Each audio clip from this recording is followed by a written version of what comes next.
ایک خاص واقعہ جو ہے اس کا پس منظر ہے، اس کو سمجھ لیجئے کہ یہ موضوع یہاں زیر بحث کیسے آ گیا۔ یہ تیسرا نقطہ ہے، اس کو شان نزول بھی کہتے ہیں، اور در حقیقت میں اس کے لیے لفظ استعمال کر رہا ہوں پس منظر۔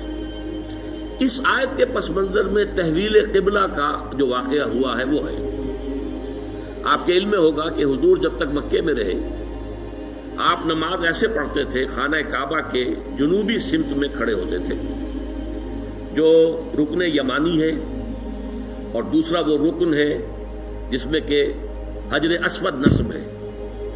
ان دونوں کے درمیان اگر کوئی شخص کھڑا ہوگا تو اس کو کہتے ہیں استقبال القبلتین، بیک وقت خانہ کعبہ بھی سامنے ہے اور بالکل سیدھ میں بیت المقدس بھی سامنے ہے۔ استقبال القبلتین مکے میں رہتے ہوئے ممکن تھا، اس لیے کہ اگر آپ خانہ کعبہ کے جنوب میں کھڑے ہیں تو آپ کے سامنے کعبہ ہے اور اسی سیدھ کے اندر بیت المقدس بھی ہے۔ لیکن جب آپ ہجرت فرما کر تشریف لے آئے مدینہ منورہ، اب مدینہ منورہ کے جنوب میں ہے بیت اللہ، خانہ کعبہ، مکہ مکرمہ، اور شمال میں ہے بیت المقدس، لہذا اب استقبال القبلتین تو ممکن نہیں۔ اب یہ ہم نہیں جانتے، نہیں کہہ سکتے کہ آیا یہ کسی وحی خفی کی بنیاد پر ہوا، اس لیے قرآن میں کوئی وحی جلی موجود نہیں، یا یہ حضور کا اپنا اجتہاد تھا جس سے کہ اللہ تعالیٰ نے پھر ریکگنائز کر لیا، اس کو منظور کر لیا۔ لیکن حضور نے مدینے جا کر نماز پڑھنی شروع کی بیت المقدس کی طرف رخ کر کے، شمال کی طرف، اور خانہ کعبہ پشت پر ہے۔ یہ چیز شاخ گزر رہی تھی ان لوگوں کو جو مکے سے چل کر آئے تھے، جتنی محبت انہیں خانہ کعبہ سے تھی اس کا ہم اندازہ نہیں کر سکتے۔ خود حضور جب روانہ ہوئے تھے مکے سے ہجرت کے لیے تو آپ خانہ کعبہ کے پردے پکڑ کر چمٹ کر آپ نے کہا تھا کہ اے کعبہ تجھے معلوم ہے، اے بیت اللہ تو جانتا ہے مجھے تجھ سے کتنی محبت ہے، لیکن یہاں کے لوگ مجھے یہاں نہیں رہنے دے رہے، میں یہاں سے جانے پر مجبور ہوں، یہ تجھ سے ہجرت کر کے جا رہا ہوں۔ اس حوالے سے سب کو پسند ہے، لیکن یہ کہ نماز پڑھ رہے ہیں خانہ کعبہ کی بجائے بیت المقدس کی طرف رخ کر کے۔ اس کے بعد 16-17 مہینے کے بعد قرآن مجید میں حکم آ گیا، قد نرى تقلب وجهك في السماء فلنولينك قبلة ترضاها فول وجهك شطر المسجد الحرام۔ اے نبی ہم آپ کے چہرے کا بار بار آسمان کی طرف اٹھنا دیکھتے رہے ہیں۔ حضور انتظار کر رہے تھے کہ کب حکم آئے کہ ہم خانہ کعبہ کی طرف رخ کر لیں۔ اس سے میرا گمان یہ ہے کہ وحی خفی کی بنیاد پر حضور کا فیصلہ تھا۔ قرآن مجید میں جو وحی آ گئی ہے شامل ہے، اسے وحی جلی کہتے ہیں، اور حضور پر اور بھی وحی ہوتی تھی، وحی خفی جو قرآن مجید میں شامل نہیں ہے۔ بہت سی احادیث در حقیقت وہ وحی ہی پر مبنی ہے، لیکن وہ باللفظ نہیں ہے، بالمعنی ہے، اور وہ وحی جلی نہیں ہے، وحی خفی ہے۔ تو یہ معلوم ہوتا ہے وحی خفی کی بنیاد پر تھا، لیکن حضور پر بھی شاخ گزر رہا تھا اور مکے والوں پر بھی شاخ گزر رہا تھا، اور حضور بار بار آسمان کی طرف نگاہ اٹھاتے تھے کب جبرائیل آئیں اور کب یہ حکم ہو کہ ہم اپنا رخ بدل دیں اور بجائے شمال کی طرف رخ کر کے نماز پڑھنے کے جنوب کی طرف رخ کر کے نماز پڑھیں۔ اللہ فرماتا ہے قد نرى تقلب وجهك في السماء فلنولينك قبلة ترضاها۔ اے نبی ہم دیکھتے رہے ہیں آپ کے چہرے کا آسمان کی طرف بار بار اٹھنا، تو لیجئے ہم بدل دیتے ہیں، آپ کا چہرہ کر دیتے ہیں رخ اسی طرف جو آپ کو پسند ہے۔ فول وجهك شطر المسجد الحرام، تو اب اپنا رخ پھیر دیجئے مسجد حرام کی طرف۔ فیصلہ حکم آ گیا۔ اب یہاں نوٹ کیجئے، یہاں وہ جو مذہبی ایک خاص ذہنیت تھی جس کا میں نے پہلے ذکر کیا تھا، جن کے نزدیک ظواہر کی بہت اہمیت ہے، ہر عمل کا ایک تو ہے باطن، اس کی روح، ایک اس کا ظاہر ہے، لیکن عام طور پر جو کٹر قسم کے اور جو زیادہ سمجھدار لوگ نہیں ہوتے، ان کے اندر زیادہ اہمیت جو ہے وہ ظواہر کی ہو جاتی ہے، باطن کی طرف توجہ نہیں ہوتی، روح کی طرف جو ہے توجہ نہیں ہوتی۔ تو کچھ نہ کچھ مسلمانوں میں بھی ایسے حضرات تھے، لیکن اس سے بڑھ کر یہودیوں نے ایک طوفان اٹھا دیا۔ پہلے تو یہودی خوش تھے، انہیں یہ احساس ہوا کہ محمد تو ہمارے کیمپ فالوور ہیں. جب ہمارے قبلے کی طرف رخ کر کے انہوں نے نماز پڑھنی شروع کی ہے، اس کا مطلب ہے کہ ہی از فالوئنگ اس، تو ہمارے پیروکار ہو گئے، تو جھگڑا کائے کا ہے. لیکن اب جب آ گیا یہ کہ اپنا رخ بدل دیجئے، اب پیٹھ ہو گئی بیت المقدس کی طرف اور رخ ہو گیا خانہ کعبہ کی طرف، تو ان کے کان کھڑے ہوئے کہ یہ تو کوئی مسئلہ جو ہے کچھ اور ہے. ایک نئی امت کی تشکیل ہو رہی ہے اور ایک نئی بالکل شریعت آ رہی ہے، نئی امت جو ہے وہ وجود میں آ رہی ہے. انہوں نے اس کو ایک مسئلہ بنا لیا، پروپیگنڈے کا طوفان کھڑا کر دیا. یہ کیسے نبی ہیں جن کا قبلہ ہی معین نہیں ہے؟ 16 مہینے ادھر رخ کر کے نماز پڑھی. اگر ادھر کا قبلہ تھا تو وہ غلط تھا، تو 16 مہینے کی نمازیں زیرو ہو گئی. اور اگر وہی صحیح قبلہ تھا تو اب جو نمازیں پڑھ رہے ہیں وہ زیرو ہو گئی. قبلہ تو اپنی جگہ سے نہیں ہل سکتا، قبلہ تو ایک ہی ہوتا ہے. ان کا قبلہ ہی معین نہیں ہے. 16 مہینے ادھر رخ کر کے نماز پڑھی، اب ادھر رخ کر لیا. اور جیسا کہ میں نے عرض کیا، مسلمانوں میں بھی ایسے سادہ لوگ، سادہ مزاج لوگ تھے، وہ ان کے اس پروپیگنڈے سے بہت متاثر ہوئے. لہذا ایک خلش، ایک بے چینی، اگرچہ ظاہر بات ہے کہ حضور نے وحی سنائی ہے، اللہ کا حکم آیا ہے فَوَلِّ وَجْهَكَ شَطْرَ الْمَسْجِدِ الْحَرَامِ وَحَيْثُ مَا كُنتُمْ فَوَلُّوا وُجُوهَكُمْ شَطْرَهُ. نہ صرف یہ کہ اب فوراً اپنا رخ جو ہے مسجد حرام کی طرف کر دو، چنانچہ آپ کے علم میں ہوگا جو لوگ وہاں گئے ہیں، وہاں مدینے میں ایک مسجد ہے، مسجد القبلتین. حضور خاص قبیلے میں گئے ہوئے تھے، ظہر کی نماز کا وقت وہاں آ گیا، وہاں کوئی دعوت طعام تھی، ظہر کا وقت آ گیا تو کھڑے ہو گئے نماز پڑھنے کے لیے. صحابہ پیچھے کھڑے ہیں. اسی دوران میں، نماز کے دوران یہ آیات نازل ہوئی. حضور نے وہی قبلہ بدلا اپنا، فَوَلِّ وَجْهَكَ شَطْرَ الْمَسْجِدِ الْحَرَامِ.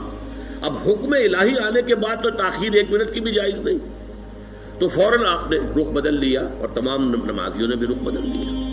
اس لیے اس مسجد میں 2 طرف محرابیں بنی ہوئی ہیں. ایک محراب جو ہے وہ شمال کی طرف ہے، بیت المقدس کی طرف، اور ایک محراب ہے مکے کی طرف، جنوب کی جانب. اسی لیے اس کو کہتے ہیں مسجد القبلتین، 2 قبلوں والی مسجد. لیکن یہاں حکم یہ بھی ہے وَأَيْنَمَا تَكُونُوا فَوَجُّ، جہاں کہیں بھی تم ہو فَوَلُّوا وُجُوهَكُمْ شَطْرَهُ، اے مسلمانوں جہاں کہیں بھی ہو اپنا رخ مسجد حرام کی طرف کرو. اب ظاہر بات ہے کہ اس پر جب عمل ہو گیا تو صحابہ نے عمل تو کیا، دل میں کچھ دغدغہ رہا، کچھ پریشانی رہی. خاص طور پر یہ بات کہ اگر اصل قبلہ یہ تھا اور یہ ہے جو آج ہو گیا ہے، تو پھر ہماری نمازوں کا کیا بنے گا؟ ہماری نمازیں 16 مہینے کی ضائع ہو گئی، غلط قبلے کی طرف پڑھی گئی. اسی لیے اسی مقام پر کہا گیا ہے وَمَا كَانَ اللَّهُ لِيُضِيعَ إِيمَانَكُمْ، نہیں اس وسوسے کو قریب نہ آنے دو. نماز تو عین ایمان ہے، نماز ضائع ہو گئی تو ایمان ضائع ہو گیا نہیں. اس وقت حکم وہ تھا، اس پر عمل کرنا تقاضا تھا دین کا. اب حکم یہ ہے، اب اس پر عمل کرنا تقاضا ہے دین کا. نہ وہ غلط تھا نہ یہ غلط ہے. تم کسی سمت سے نہ بندھ جاؤ، تم ظاہر کے ساتھ زیادہ جو ہے اپنے آپ کو وابستہ نہ کر لو. نماز کی اصل روح، دین کی اصل روح تو کیا ہے؟ اللہ پر ایمان، اللہ کا یقین، رسول کی اطاعت، رسول کا فرمان. پہلے وہ تھا تو اللہ تعالیٰ نے مکے والوں کا امتحان لے لیا تھا کہ آیا وہ اپنے آبائی، اس لیے کہ مکہ جو ہے اور بیت اللہ جو ہے وہ تو ان کا سمجھیے کہ قومی شعار کے درجے کے اندر رکھنے والی چیز تھی، قومی شعائر میں سے. اب اس کی طرف پشت کرنا سب پر بھاری گزرا. لیکن یہ کہ وہ رسول کے ساتھ چونکہ پورے بندھے ہوئے تھے تو جو حکم رسول کا وہ انہوں نے قبول کیا. اور اب ان لوگوں کے لیے امتحان آ گیا جو مدینے میں رہتے تھے اور یہود کے زیر اثر تھے، اور اس کی وجہ سے بیت المقدس کا مقام ان کی نگاہوں میں بہت اونچا تھا. اب اس کی طرف پیٹھ کرنی پڑ رہی ہے. تو ان کے ایمان کا جو ہے وہ اللہ تعالیٰ نے امتحان لے لیا، اور تمام صحابہ جو ہیں دونوں امتحانوں میں ثابت قدم اور کامیاب ہوئے. اب لیکن اس خلش کو مٹانے کے لیے دیکھیے عجیب ہے یہ بات. یہ مسئلہ آج ہمیں معلوم ہوتا ہے کہ بڑا ہی چھوٹا سا مسئلہ ہے. جب یہ مسئلہ آیا تھا تو یہ چھوٹا نہیں تھا، بہت بڑا مسئلہ تھا، بہت بڑا مسئلہ تھا. خاص طور پر وہ جو ایک ذہنیت ہے کہ جو دین کے اعمال ہیں ان کی روح کی بجائے ساری نگاہ جو ہے وہ اس کے ظاہر سے زیادہ وابستہ ہو جاتی ہے، اس کے لیے یہ معاملہ بہت کٹھن تھا. یہی وجہ ہے اس قرآن مجید میں آپ کے علم میں ہوگا پورے 2 رکوع ہے تحویل قبلہ کے اوپر. حالانکہ آج ہمارے نزدیک کوئی بڑا مسئلہ نہیں تھا، لیکن یہ کہ وہاں اس وقت ڈی فیکٹو جو اس وقت کی سچویشن تھی اس میں اس کی اتنی اہمیت تھی، دلوں پہ جو کیفیت گزر رہی تھی اس کا جو ہے صحیح طور سے اس کا علاج اور اس کا معالجہ اور مداوع ضروری تھا۔ دو رکوع جو ہے، رکوع 17واں اور 18واں، دوسرے پارہ سیقول کے پہلے دو رکوع خاص اسی پر ہے، جس تکرار کے ساتھ فولوا وجوہکم شطرہ، فولوا وجوہکم شطرہ، اس سے دو رکوع پہلے ایک بات کہی گئی۔ یہ آپ کو ملے گا 14ویں رکوع کے اندر، وَلِلَّهِ الْمَشْرِقُ وَالْمَغْرِبُ فَأَيْنَمَا تُوَلُّوا فَثَمَّ وَجْهُ اللَّهِ۔ دیکھو لوگوں، مشرق اور مغرب سب اللہ کے ہیں، تم جدھر بھی رخ کرتے ہو وہ اللہ کا رخ ہے۔ اللہ کسی رخ میں محدود نہیں ہے۔ کیا مغرب صرف اللہ کا رخ ہے، مشرق نہیں ہے؟ آج آپ کو معلوم ہے کہ ہم پڑھتے ہیں مغرب کی طرف، اور امریکہ والے یا افریقہ والے وہ مشرق کی طرف نماز رخ کرتے پڑھتے ہیں۔ تو مشرق و مغرب سے کوئی فرق واقع نہیں ہوتا۔ اور دوسرے یہ کہ کوئی قبلے کی سمت معین کر دینا، اس کا مطلب یہ نہیں اللہ اس سمت میں محدود ہے، بلکہ یہ تو تمہاری ہم آہنگی کے لیے، یکسانی کے لیے، یک رنگی کے لیے۔ ایسا نہ ہو کہ اب آپ کھڑے تو کسی کا رخ ادھر ہے، کسی کا رخ ادھر ہے، کسی کا ادھر ہے، کسی کا ادھر ہے۔ یہ نہیں، سب ایک رخ میں کھڑے ہوئے ہوں، صفیں بندھی ہوئی ہوں۔ دیکھنے والا جو ہے کوئی شخص اگر آ جائے اچانک، وہ بھی اس سے متاثر ہوتا ہے۔ ایک فرانسیسی سیاح صرف اس منظر کو دیکھ کر ایمان لے آیا تھا۔ وہ آیا تھا مصر سیاحت کے لیے، اور وہ جو بہت بڑا وہاں کا دارالعلوم ہے جامع الازہر، اس کی جو جامع مسجد ہے، اس کے وہ مینار پر چڑھ گیا۔ عصر کا وقت تھا، مینار کے اوپر سے اس نے منظر دیکھا، صحن میں عصر کی جماعت ہو رہی تھی۔ اب ایک امام کے پیچھے کھڑے ہیں، سیدھی سیدھی صفیں بندھی ہوئی ہیں، ایک امام کا کوشن ہے اور وہ جھک رہے ہیں، اور اسی طرف سے کوشن آئی ہے، وہ کھڑے ہو گئے ہیں۔ یہ منظر ایسا اس کے دل کے اوپر اس نے اثر کیا، وہ ایمان لے آیا کہ جس مذہب کی عبادت اتنی منظم، اس کے اندر یہ رنگ ہے، گویا کہ ملٹری پریڈ ہو رہی ہے، اس طرح کا انداز عبادت کا، ایک تو کلیکٹیو، انفرادی نہیں، اجتماعیت کی اہمیت، اور پھر اس کے اندر وہ رنگ اور یکسانی، ہم رنگی دیکھ کر۔ تو اس طریقے سے تمہارے اندر یک رنگی پیدا کرنے کے لیے ایک رخ معین کر دیا۔ اس کا یہ مطلب نہیں اللہ اسی رخ میں ہے۔ للہ المشرق والمغرب، مشرق و مغرب سب اللہ کے لیے ہے۔ فَأَيْنَمَا تُوَلُّوا فَثَمَّ وَجْهُ اللَّهِ، جدھر بھی تم رخ کرو اللہ کا رخ ہے، شمال بھی اللہ کا، جنوب بھی اللہ کا، مشرق بھی اللہ کا، مغرب بھی اللہ کا۔ اللہ تعالیٰ کسی رخ میں جو ہے محدود نہیں ہے۔ اس کو خوب کہا ہے غالب نے، ہے پرے سرحد ادراک سے اپنا مسجود۔ قبلے کو اہل نظر قبلہ نما کہتے ہیں، یعنی ہم جسے سجدہ کر رہے ہیں کعبے کو سجدہ نہیں کرتے ہم۔ چاہے وہ لوگ جو مسجد حرام میں کھڑے ہو کر وہ وہاں پر صفیں باندھے ہوئے کعبے کے گرد کھڑے ہوئے ہیں، مسجود کعبہ نہیں ہے، معاذ اللہ، مسجود صرف اللہ ہے۔ اس لیے ہے پرے سرحد ادراک سے اپنا مسجود۔ مسجود ہمارا جو ہے وہ تو ادراک، ہمارے عقل اور فہم اور ہمارے تخیل اور تصور سے وراء الورا ثم وراء الورا ثم وراء الورا، ہے پرے سرحد ادراک سے اپنا مسجود۔ قبلے کو اہل نظر قبلہ نما کہتے ہیں۔ یہ قبلہ نما ہے، اصل میں یہ ایک ڈائریکشن ہے جو معین کر دی گئی ہے، بس یہ ہے، اس سے زیادہ اس کی اہمیت نہ سمجھو۔ یہ بات کہہ کر پھر دو رکوعوں کے بعد وہ پورے دو رکوع آئے جس میں کہ یہ حکم تحویل قبلہ کا حکم آ گیا۔ سَيَقُولُ السُّفَهَاءُ مَا وَلَّاهُمْ عَنْ قِبْلَتِهِمُ الَّتِي كَانُوا عَلَيْهَا، اب ان قریب بہت سے ناسمجھ لوگ کہیں گے کس شے نے ان کا رخ پھیر دیا اس قبلے سے جس پر یہ رہے ہیں 16 مہینے۔ قُلْ لِلَّهِ الْمَشْرِقُ وَالْمَغْرِبُ، کہہ دیجئے اللہ کے ہیں مشرق اور مغرب سب کے سب، تمام ڈائریکشنز، تمام سمتیں اللہ کی۔